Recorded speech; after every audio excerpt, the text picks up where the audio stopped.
Galing sa mundo sa pamamagitan ng sulat ng inyong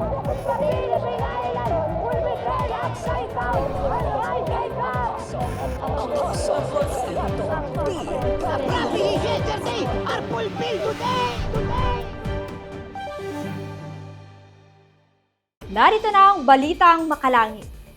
Gaano nga ba katotoo ang salita't panalangin ng isang tunay na apostol?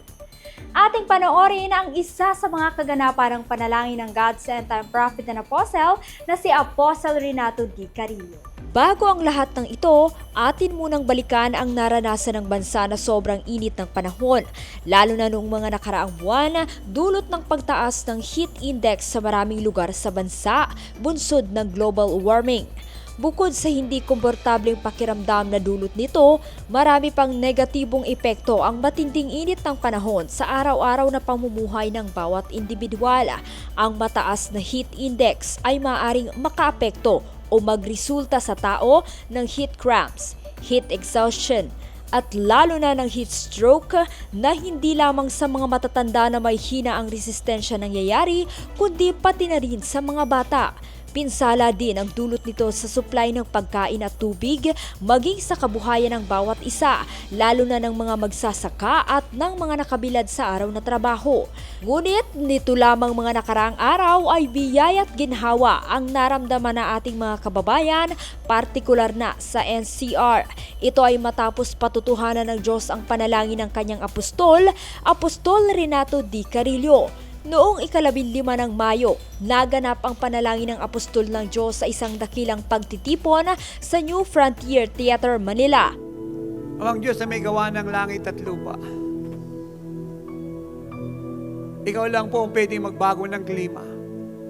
Hindi kami natatakot sa anumang klima because we have the power to change any climate. And today, I ask, alisin mo po, O Diyos, ang El Nino sa Luzon, Visayas at Mindanao. Tanggalin mo po ang init.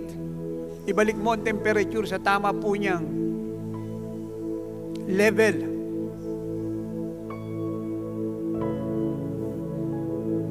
Wala pong ibang makakagawa nito kundi ikaw.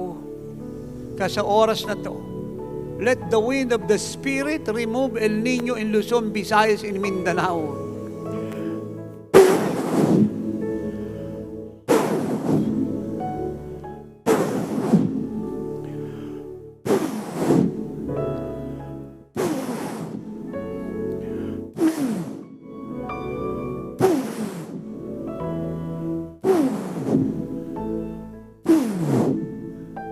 Thank you, Father, it is done. And I ask Heavenly Father, and command the rain from heaven to fall. Yes, rain, fall in Luzon, in Visayas, in Mindanao. At makalipas lamang ang ilang oras, agad na dinala ng Diyos ang makapangyarihang panalangin ng kanyang apostol sa kaganapan.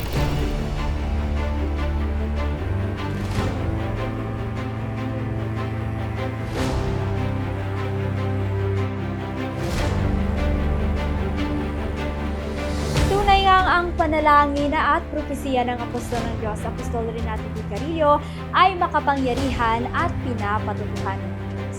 Patunay lamang na siya ay totoong apostol ng Diyos ngayong huling kapanahon.